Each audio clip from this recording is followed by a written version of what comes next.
Hello guys!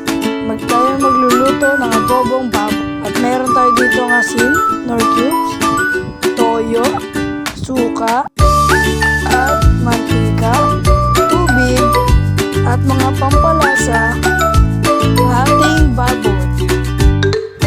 At buksan na natin ang ating kalang at ilagay ang ating kaldero upang ito'y uminit. At sumunod, lagyan na natin ang mantika kapag mainit na ang ating kaldero.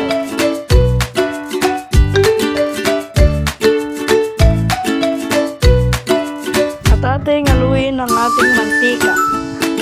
At sumunod, isalang natin ang ating bawang upang ito'y mag-init. At ating haluin hanggang sa ito'y magkulay brown.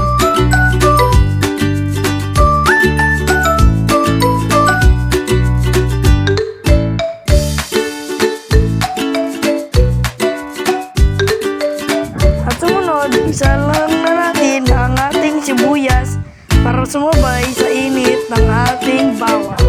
Ito ay ating haluin kasama ang ating bawang. Ito ay ating haluin hanggang sa mag-golden brown.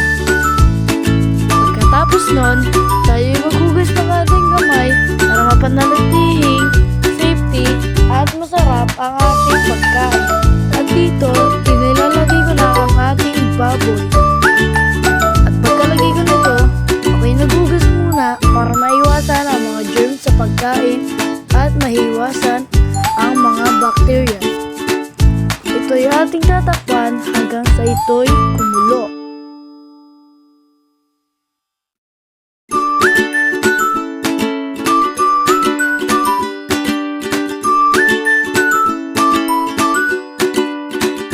At pagkayari nito, tignan nyo kapag nag-golden brown na ang ating baboy, pwede nyo na itong lagyan ng toyo at dahan-dahan lamang at paikot para kumalat ito.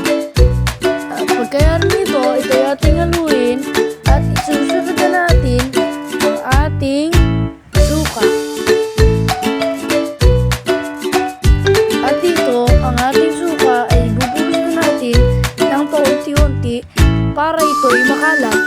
At pagkatapos naman nito, ito'y ating hahaluin na mabuti para ito'y kumalat sa buong adobong baboy.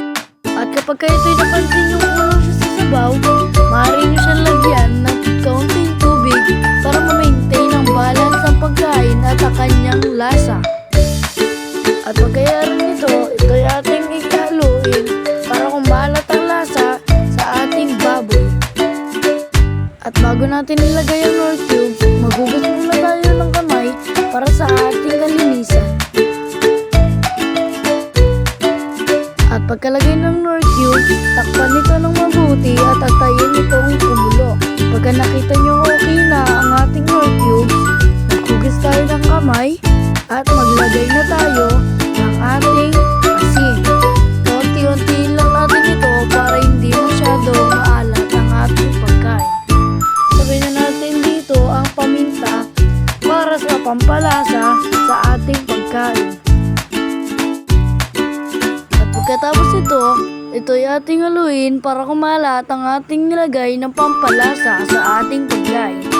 Maghugas muna tayo ng ating kamay para ma-maintain natin ang kalinisan at kalusugan sa ating pagkain. Pagkatapos naman ito, ilagay na natin dito ang ating asukal. Dahan-dahan lang para ito hindi kumalat at ating haluin para sumama sa ating adobong baboy. At pagkatapos ito'y ating takpan hanggang sa ito'y kumulo at matapos ang ating pagkain. At ating buksan para makita natin kung ang ating niluto ay sapat pa o kulang pa sa ingredients. At pagkatapos ito'y ating isasalin sa ating lalagyanan upang ito'y ating makain na.